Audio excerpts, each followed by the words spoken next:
Bueno, vamos a escuchar el sermón ahora. Esto está a cargo de nuestro hermano Roy y nos va a hablar sobre intercediendo confiadamente los unos por los otros. Que el Señor pueda bendecir el ministerio de nuestro hermano Roy y pueda bendecirnos también esta mañana a través de él.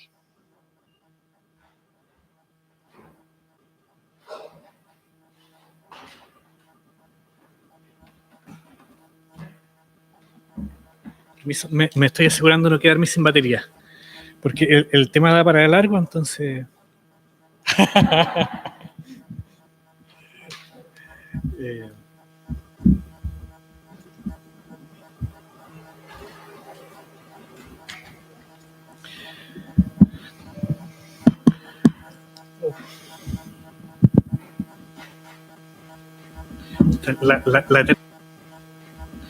la eterna pelea con el micrófono. A ver.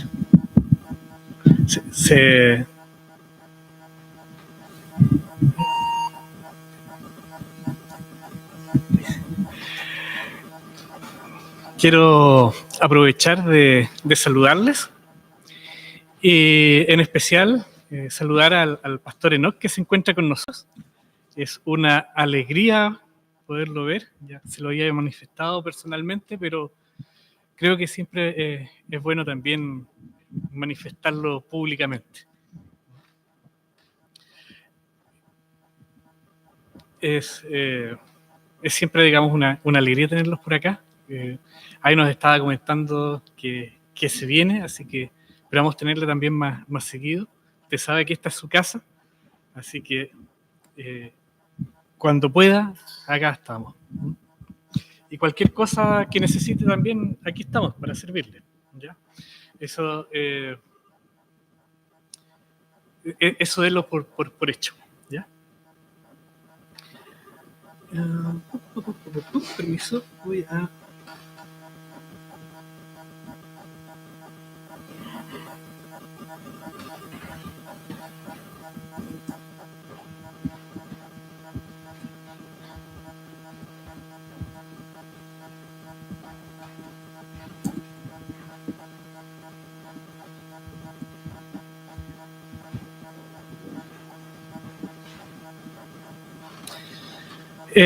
Tal cual como adelantó nuestra hermana Rosmary, el título del sermón de hoy, ¿verdad?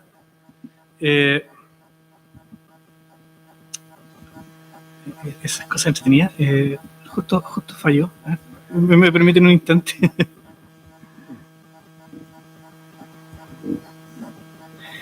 Es intercediendo confiadamente los unos por los otros. El texto base que seleccionamos para hablar esto se encuentra en Primera de Juan 5, del 13 al 17. Es la continuación, digamos, un poquito más adelante de lo que tuvimos desde la lectura alternada. Vamos a estar citando harto Primera de Juan, así que les recomiendo dejar el dedo ahí metido entre medio de su Biblia, porque vamos a estar dando varias citas de Primera de Juan. Primera de Juan 5, del 13 al 17, dice así: estas cosas os he escrito a vosotros, que creéis en el nombre del Hijo de Dios, para que sepáis que tenéis vida eterna, y para que creáis en el nombre del Hijo de Dios.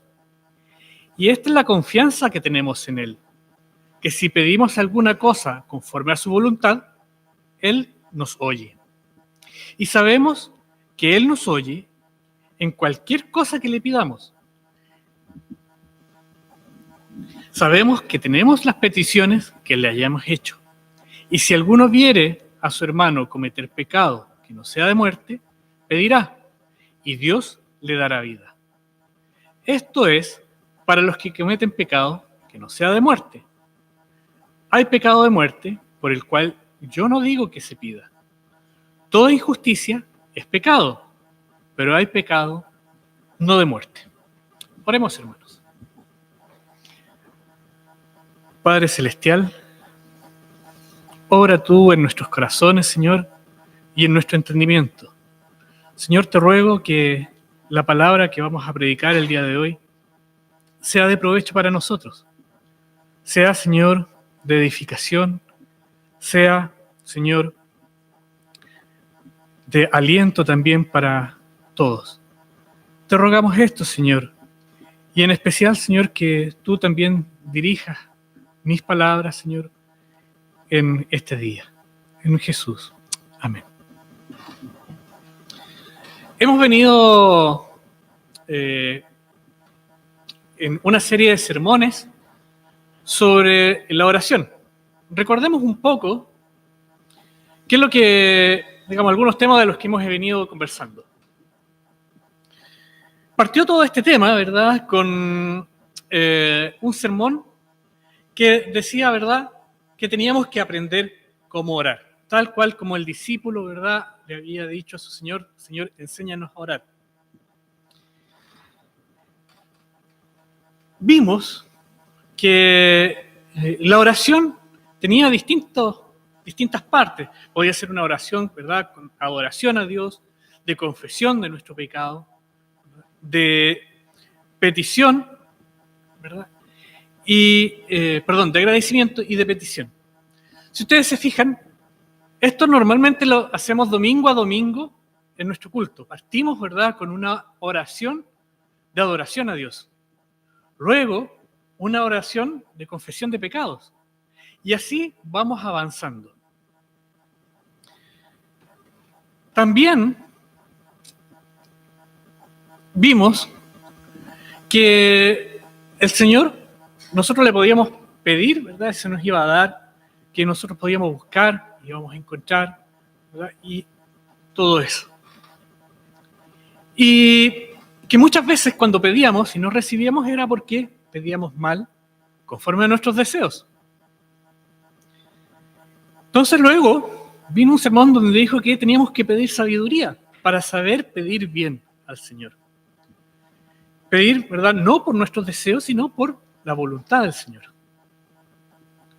Después nuestro hermano Fernando estuvo diciendo que parte de esta buena voluntad es rogar por nuestros pastores, nuestros oficiales, por quienes nos entregan la palabra de Dios para que lo hagamos en su iglesia.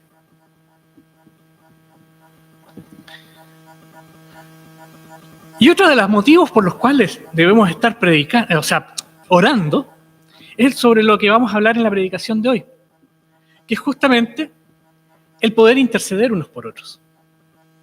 Ya vimos que podemos interceder por quienes nos presiden, ¿verdad?, por quienes nos están liderando, por quienes nos están guiando. Pero también es importante orar entre nosotros y por nosotros.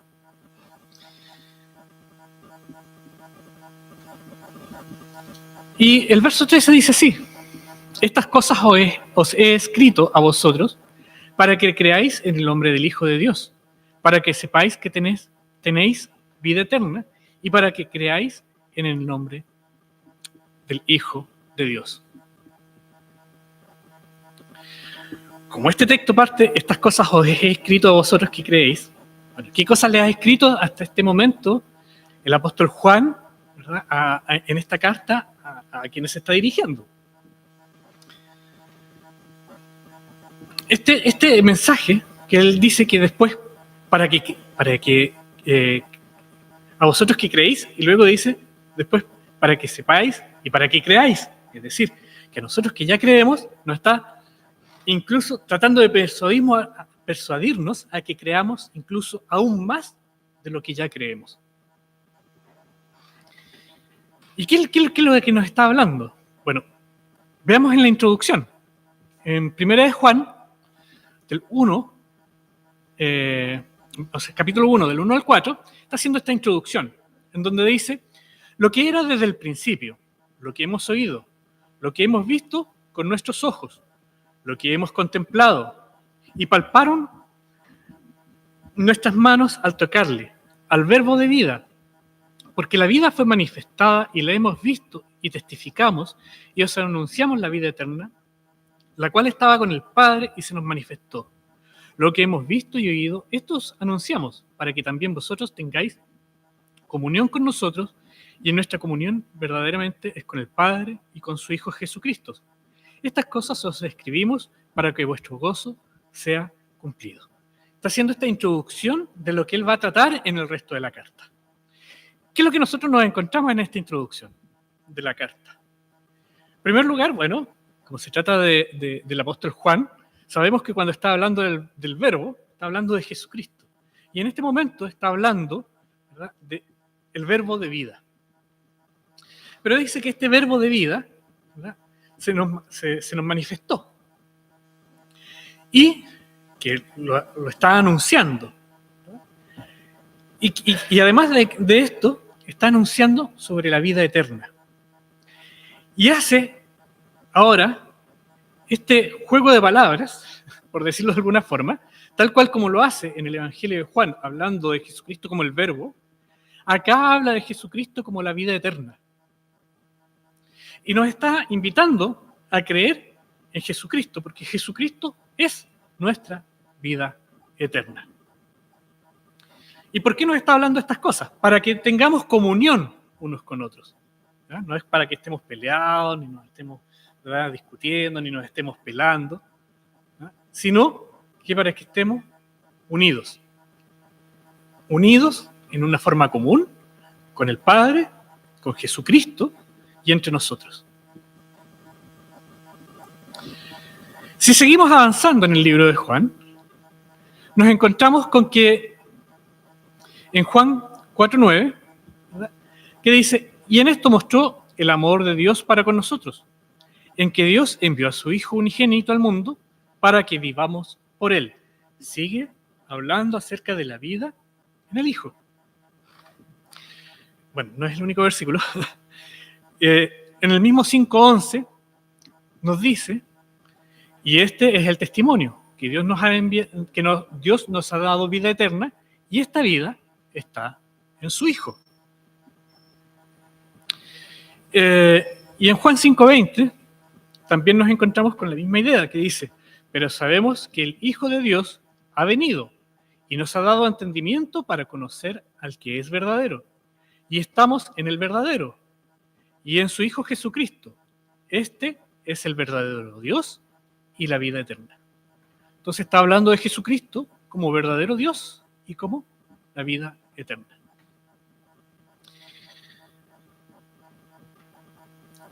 Nosotros mismos ahora en la lectura alternada, no voy a volver a leer todos estos pasajes, o sea, todos estos versículos de este pasaje, el apóstol también está llamándonos a que nos reconozcamos entre nosotros como hijos de Dios. Y que una forma de reconocernos es justamente por el amor manifiesto, por reconocer a Jesucristo como Salvador y por obedecer sus mandamientos, ¿verdad? Y cuando pensamos en los mandamientos, normalmente uno tiende a irse al Levítico, ¿verdad?, y armar toda esta lista grandota, pero dentro del mismo Primera de Juan, en Primera de Juan 3:23 dice: y este es su mandamiento, que creamos el nombre de Jesucristo y nos amemos unos a otros como nos lo ha mandado. ¿Ya? Entonces, esta es la invitación que nos hace creer. Esta es la invitación que está haciendo, digamos, cuando habla, digamos, para que creáis, ¿verdad?, en todas estas cosas que os he escrito, está hablando de esto, ¿verdad?, de que creamos el nombre de Jesucristo, nos amemos unos a otros como Dios nos ha mandado. También continúa con el verso 14 y 15, y esta es la confianza que tenemos en Él, que si pedimos alguna cosa conforme a su voluntad, Él nos oye. Y sabemos que Él nos oye en cualquier cosa que le pidamos.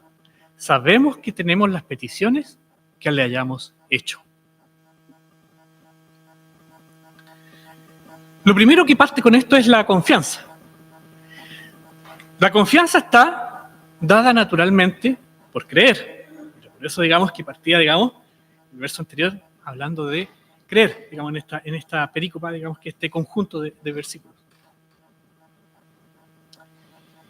Y ya que creemos en Él, ¿verdad? Podemos pedir cosas a Él. Y podemos tener la confianza de que Él nos está escuchando. Ahora, esto que nos está diciendo, ya lo había venido diciendo un poco antes. Y voy a volver un poco atrás a leer el capítulo 3, versos del 18 al 23, que dice: hijitos míos, no amemos de palabra ni de lengua, sino de hecho y en verdad. Y en esto conocemos que somos hijos, que somos de la verdad. Perdón. Y aseguramos nuestros corazones delante de Él. Pues si nuestro corazón nos reprende, mayor que nuestro corazón es Dios. Y Él sabe todas las cosas. Amados, si nuestro corazón no nos reprende, confianza tenemos en Dios. Y cualquier cosa que le pidiéramos, la recibiremos de Él. Porque guardamos sus mandamientos y hacemos las cosas que son agradables delante de Él. Y este es su mandamiento, que creamos en el nombre de Jesucristo y nos amemos los unos a otros como nos ha mandado. Entonces, esta relación de confianza en el Señor está ligada a creer en Él. Y inmediatamente después habla, ¿verdad?, de la oración conforme a su voluntad. Dios quiere que veamos y discernamos su voluntad. Quiere que entendamos cuál es su voluntad. Quiere que oremos conforme a su voluntad.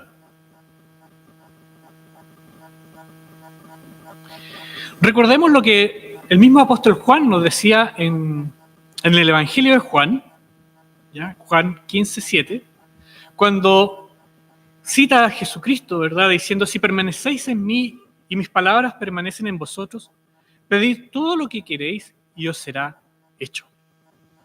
Si nosotros nos percatamos en estos versículos, tienen exactamente esta misma idea, digamos, un poco más elaborada que lo que dijo nuestro Señor Jesucristo. Permanecemos en Jesús, entonces, nuestra voluntad debe alinearse con su voluntad. Y de esa forma, nosotros podemos pedir lo que efectivamente el Señor desea que nosotros pidamos. No conforme a nuestros deseos, no conforme a nuestros caprichos, sino conforme a lo que Él quiere que pidamos. Y entonces nosotros vamos a empezar a ver nuestras oraciones contestadas favorablemente. No vamos a recibir no por respuesta, vamos a recibir sí. Y esto habla de cualquier cosa que pidamos. Dios quiere que efectivamente derramemos nuestras peticiones delante de Él. Podemos ver justamente en Filipenses 4:6, que yo creo que todos lo tienen en la mente, o se lo saben, digamos, los que llevan más tiempo en el Evangelio, que dice: por nada estéis afanosos, sino sean conocidas vuestras peticiones delante de Dios en toda oración y ruego con acción de gracias. Nos está llevando, nos está invitando a llevar también nuestras peticiones, nuestros afanes, las cosas que nos preocupan delante de Él. ¿Con qué finalidad? Con la finalidad de que en todo esto se gloríe nuestro Dios. Como dice Juan, digamos en el Evangelio de Juan, capítulo 14, verso 13, y todo lo que pidéis al Padre en mi nombre lo haré para que el Padre sea glorificado en el Hijo. Entonces, cuando nosotros tenemos peticiones que son de acuerdo a su voluntad, son claramente para que el nombre del Padre, para que el Padre sea glorificado en el Hijo. Entonces, no sé, pensemos: Señor, permite que me gane el quino. ¿Será esa una petición donde Dios será glorificado? Probablemente no. Pero, Señor, te pido por el corazón de mi hermano que ande rectamente. ¿Será algo conforme a la voluntad de Dios? Por supuesto que sí. Y en ese contexto es que se desarrollan los versículos siguientes, que es el verso 16 y 17, dice: si alguno viere a su hermano cometer pecado que no sea de muerte, pedirá y Dios le dará vida. Esto es para los que cometen pecado que no sea de muerte. Hay pecado de muerte por el cual yo no digo que se pida. Toda injusticia es pecado, pero hay pecado no de muerte. Y aquí voy a hacer un pequeño paréntesis. ¿Ya? No voy a partir, digamos, por el principio del verso 16, sino que voy a partir, digamos, por lo que normalmente siempre queda sonando. Pecado de muerte. Existe un pecado de muerte. ¿Qué es el pecado de muerte? Si ustedes se fijan, dentro del mismo párrafo, es casi como un paréntesis, está entre medio de dos puntos. ¿No? O sea, es una idea, porque está hablando, ¿verdad?, de pedir por aquel hermano que no ha cometido pecado de muerte, dice, porque existe esto. Y continúa con la idea. Entonces me voy a referir a este pequeño paréntesis. Los famosos pecados de muerte. Si nosotros tenemos una concepción católico-romana, probablemente lo primero que se nos va a venir van a ser los 7 pecados capitales, ¿verdad? La lujuria, la ira, ¿verdad? El ser avaro, y todas esas cosas, ¿sí? Pero no se refiere a eso. No a eso exactamente. Otros lo interpretan como aquello que mata el cuerpo y hablan del suicidio, ¿verdad? Atentar contra la vida. Pero según el contexto que nosotros nos encontramos, tampoco está hablando de eso. Algunos llegan y dicen, bueno, es todos aquellos pecados que merecían la muerte, por lo que desde los tiempos, desde el Antiguo Testamento. Y algunos sí en parte, pero no todos. ¿Por qué? Porque acá está hablando de otra cosa. Los que vienen ya de una raíz evangélica, probablemente lo primero que piensan es en la blasfemia contra el Espíritu Santo. Que eso lo encontramos en Marcos 3, 28 y 29. Dice, de cierto os digo que todos los pecados serán perdonados a los hijos de los hombres, y las blasfemias cualquiera que sean, pero cualquiera que blasfeme contra el Espíritu Santo no tiene jamás perdón, sino que es reo de juicio eterno. Y claro, es verdad, cualquiera que atribuye la obra de Jesucristo y de Dios al diablo está haciendo una blasfemia contra el Espíritu Santo. Pero nosotros, al mirar el contexto del libro, está hablando de algo más. Está hablando de aquellos que han caminado con nosotros, pero se han apartado en apostasía, en idolatría. A eso se está refiriendo. Y en este sentido, sí, eran, digamos, los que, efectivamente, uno de los que lapidaban, digamos, en el Antiguo Testamento, que eran justamente los idólatras, los que se apartaban contra los falsos, en falsos dioses. ¿Por qué? Porque estando en medio nuestro, incluso gozando de muchas cosas con nosotros, se fueron. Y con esto no me refiero a los hermanos que se han trasladado de iglesia. O sea, ¿ya? Sí, porque, por si acaso, ¿ya? O sea, sabemos, por ejemplo, que nuestro hermano Miguel, nuestra hermana Diana se fueron a Perú y que obviamente no podían seguir asistiendo acá por la distancia, ¿sí? Por ejemplo, nuestra hermana Paulina, que se casó, ¿verdad? Y se fue a congregarse con su esposo. Porque ella dijo, bueno, es bíblico, ¿verdad? Porque ella dijo, bueno, es bíblico, ¿verdad? Que uno siga la cabeza que el varón. Ok. No estamos hablando de esos casos, ¿ya? Miremos aquí en 1 de Juan 2:18 al 22. Dice, hijitos, ya es el último tiempo, y según vosotros oísteis, que el anticristo viene, Así que ahora han surgido muchos anticristos. Por esto conocemos que es el último tiempo. Salieron de nosotros, pero no eran de nosotros. Porque si hubieran sido de nosotros, hubieran permanecido con nosotros. Pero salieron para que se manifestaran que no eran de nosotros. Pero vosotros tenéis la unción del Santo y conocéis todas las cosas. No os he escrito como que ignoráis la verdad, sino porque la conocéis. Y porque ninguna mentira procede de la verdad. ¿Quién es el mentiroso sino que aquel que niega que Jesús es el Cristo? Este es anticristo, el que niega al Padre y al Hijo. Ideas similares a estas nos encontramos, por ejemplo, en la carta de Hebreos, en el capítulo 6, del 4 al 6, que dice: porque es imposible que los que una vez fueron iluminados y gustaron del don celestial y fueron hechos partícipes del Espíritu Santo y asimismo gustaron de la palabra de Dios y de los poderes del siglo venidero y recayeron, sean otra vez renovados para arrepentimiento, crucificando de nuevo para sí mismos al Hijo de Dios y exponiéndole a vituperio.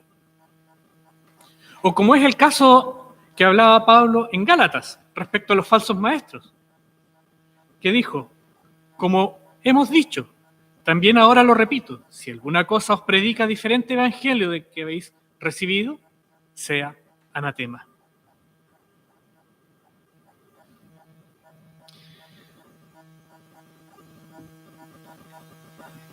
Y estas personas que han estado con nosotros y que se han apartado y que no reconocen a Jesucristo como Dios, que no reconocen su señoría en su vida,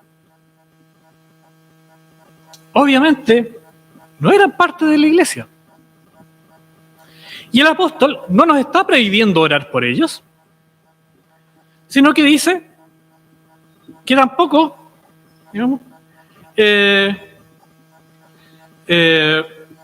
lo coloca, digamos, como algo que sea una oración que vaya a ser contestada favorablemente. Podemos ver que esto también se da, digamos, a lo largo, digamos, de toda la Biblia. Un caso particular podríamos nombrar el de Jeremías, cuando en Jeremías 7:16 dice: tú, pues, no ores por este pueblo, ni levantes por ellos clamor ni oración, ni me ruegues, porque no te oiré.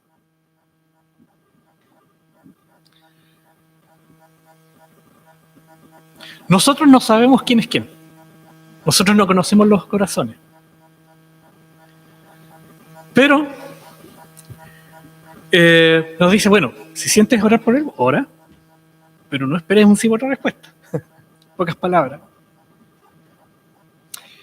Ahora sí, ya que vimos este pequeño paréntesis del pecado de muerte, que es la apostasía, dentro de este contexto, hablemos de cómo parte el verso 16. Dice: si alguno ve a su hermano cometer pecado, pedirá y Dios le dará vida. Cuando vemos a un hermano caer en pecado, ¿qué es lo primero que hacemos? Normalmente es juzgar. Normalmente no es orar. A veces incluso hasta lo pelamos. Y de hecho, en el Evangelio de Lucas, capítulo 6, versos 37 y 38, nos habla justamente de: no juzguéis y no seréis juzgados, no condenéis y no seréis condenados, perdonad y seréis perdonados, dad y se os dará, medida buena, apretada, recimada y rebosando,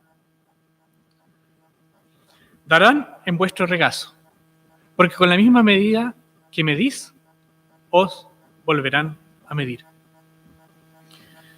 Nosotros, si vemos en contexto toda la Biblia, sí, algún día vamos a juzgar a las naciones, pero no nos está llamando en ningún momento a juzgar al hermano. Al contrario, Al contrario, somos llamados en varios versos a orar y apoyar al hermano.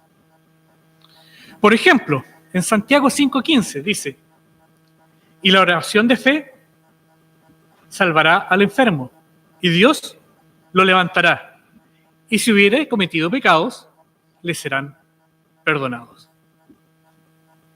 En el contexto de la carta de Juan, donde nos ha venido hablando de varias cosas, y entre ellas principalmente del amor entre los hermanos, ¿qué mayor amor o qué mayor demostración de amor al hermano que orar por él en sus debilidades? Porque todos estamos propensos a caer en algún momento. Nadie tiene así como quien diría, no, es que yo acepté al Señor y nunca más pequé en mi vida. O sea, recordemos lo mismo que estábamos leyendo, digamos, en nuestra lectura de confesión de pecados, que está dentro de la misma carta de Juan.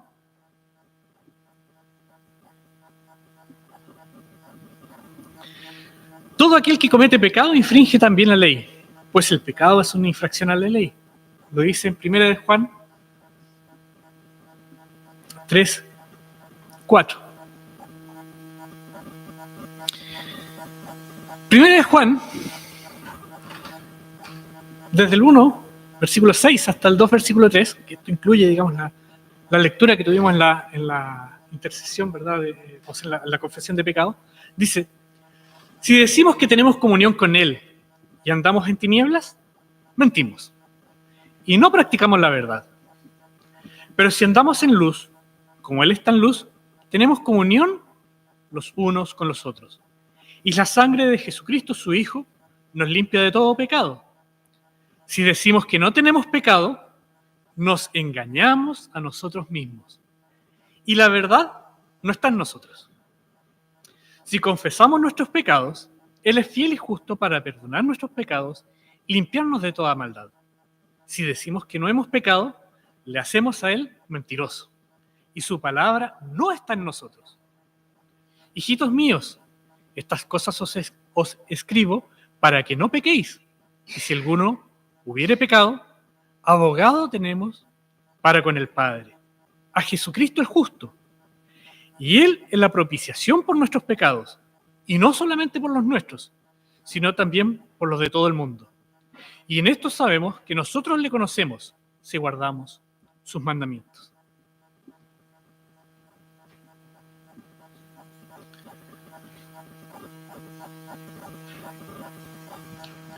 En este contexto del amor y del interceder unos por otros, es que cobra mucho sentido, por ejemplo, lo que dice Pedro en 1 de Pedro 4, del 7 al 8. Mas el fin de todas las cosas se acerca. Sed, pues, sobrios y velad en oración. Y ante todo, sobrios y velad en oración. Y ante todo, tened entre vosotros ferviente amor, porque el amor cubrirá multitud de pecados. El amor al hermano, el poder interceder por él, el poder llevar al hermano en oración, nos ayuda a esto, a cubrir multitud de pecados.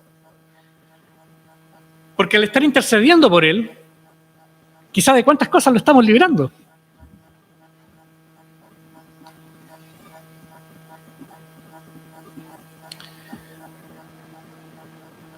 Qué lindo es esto de la oración por los hermanos. Pensemos, por ejemplo, en Colosenses, ahí en el inicio de Colosenses 1, ¿verdad? Del 9 al 14, cuando Pablo está hablando a los hermanos, ¿verdad?, de Colosas, y le dice: por lo cual también nosotros, desde aquel día que oímos, no cesamos de orar por vosotros y de pedir que seáis llenos del conocimiento de su voluntad en toda sabiduría e inteligencia espiritual. Entonces, esta oración que él está haciendo, pidiendo por el hermano, ¿verdad?, para que sean llenos del conocimiento, sabiduría e inteligencia espiritual, tiene una finalidad. Y continúa justamente ahí, dice: para que andéis como es digno del Señor. agradándole en todo, llevando fruto de toda buena obra y creciendo en el conocimiento de Dios, fortaleciéndonos con todo poder conforme a la potencia de su gloria para toda paciencia y longanimidad. Con gozo, dando gracias al Padre que nos hizo aptos para participar de los santos en luz, el cual nos ha librado de la potestad de las tinieblas y nos ha trasladado al reino de su amado Hijo, en quien tenemos redención por su sangre y el perdón de pecados. Entonces, nuevamente, si ustedes se fijan, todos estos textos están ligados en tres cosas: estar orando, estar reconociéndonos entre nosotros, estar orando unos por otros, ¿verdad?, para el perdón de pecados. ¿Por qué? Porque esta es la voluntad del Señor. Y nosotros tenemos que estar atentos a nuestros hermanos.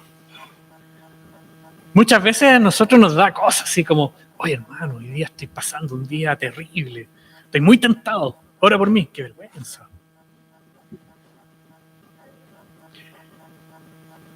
Pero eso ayuda mucho. Porque si tú le dijiste a tu hermano, después te va a decir: oye, hermano, ¿y cómo andas? Qué plancha decir: uy, no, hermano, es que ¿sabes qué? Caí igual. No, es mucho mejor llegar y decir: no, hermano, gracias por la oración. O sea, el hecho de que tú estés ahí conmigo me ayudó, ¿verdad?, a conducirme mejor. Pero eso es algo que normalmente nosotros no hacemos. Cuando llegamos a las oraciones de intercesión, normalmente nos acordamos de la salud, del trabajo, de un vecino, de una prueba, de cualquier otra cosa, menos de: pucha, hermano, ¿sabes qué? Me siento débil. Y muchas veces no tenemos esa confianza entre nosotros. Porque muchas veces, en vez de demostrarle amor al hermano, lo primero que aplicamos es el juicio.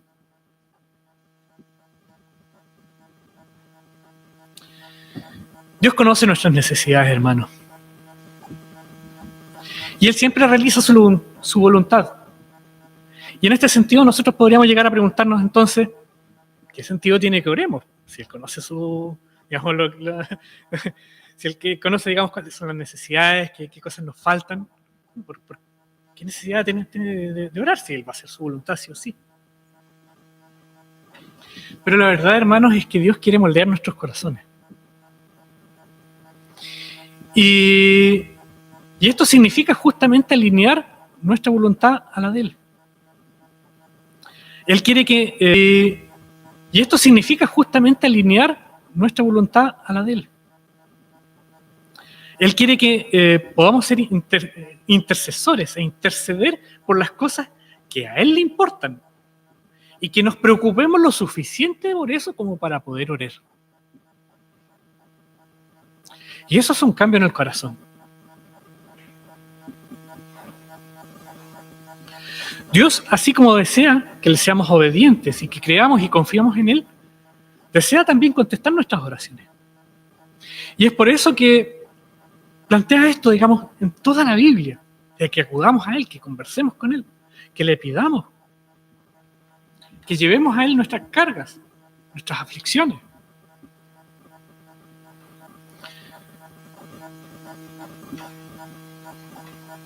Si nosotros nos preocupamos por hacer la voluntad del Señor obedientemente, Él nos va a estar manifestando en qué dirección orar. A través de algún verso, a través de la conversación con algún hermano, a través de las mismas prédicas. Dios nos quiere mostrar cómo orar, en qué dirección orar. Dios desea que nos amemos y que este amor podamos manifestarlo intercediendo unos por otros. Confiadamente, sabiendo que esto es la voluntad del Señor. Y que el Señor nos va a contestar esa oración, porque es parte de su voluntad. Que nos apoyemos en nuestras debilidades, que estemos comprometidos con nuestro hermano. No solo que nos veamos el día domingo, ¿verdad?, y no sepamos de él durante la semana, sino que estemos ahí. para apoyarnos.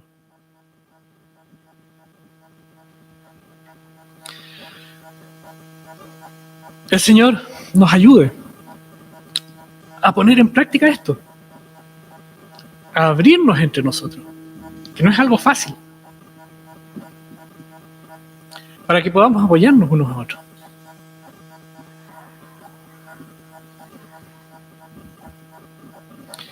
Para presentar esto como algo agradable a Él. Como dice el Salmo 141, versos 1 al 4, Jehová, a ti he clamado, apresúrate a mí, escucha mi voz cuando te invocare. Suba mi oración delante de ti como el incienso, y el don de mis manos delante de ti como ofrenda de la tarde. Pon guarda a mi boca, oh Jehová, guarda la puerta de mis labios. No dejes que se incline mi corazón a cosa mala, a hacer obras impías con los que hacen iniquidad. Oremos, hermanos. Padre Celestial, obra en nuestros corazones, Señor. Guíanos día a día a hacer tu voluntad, a orar conforme a ella. No conforme a nuestros deseos, Señor, sino conforme a lo que tú quieres, Señor. A poder interceder unos por otros en amor. Poder practicar, Señor, este amor entre nosotros a través de la intercesión. Padre Celestial, guíanos en esto y que tu obra, Señor, sea viva en nuestros corazones. Te rogamos esto, Señor, en Jesús. Amén.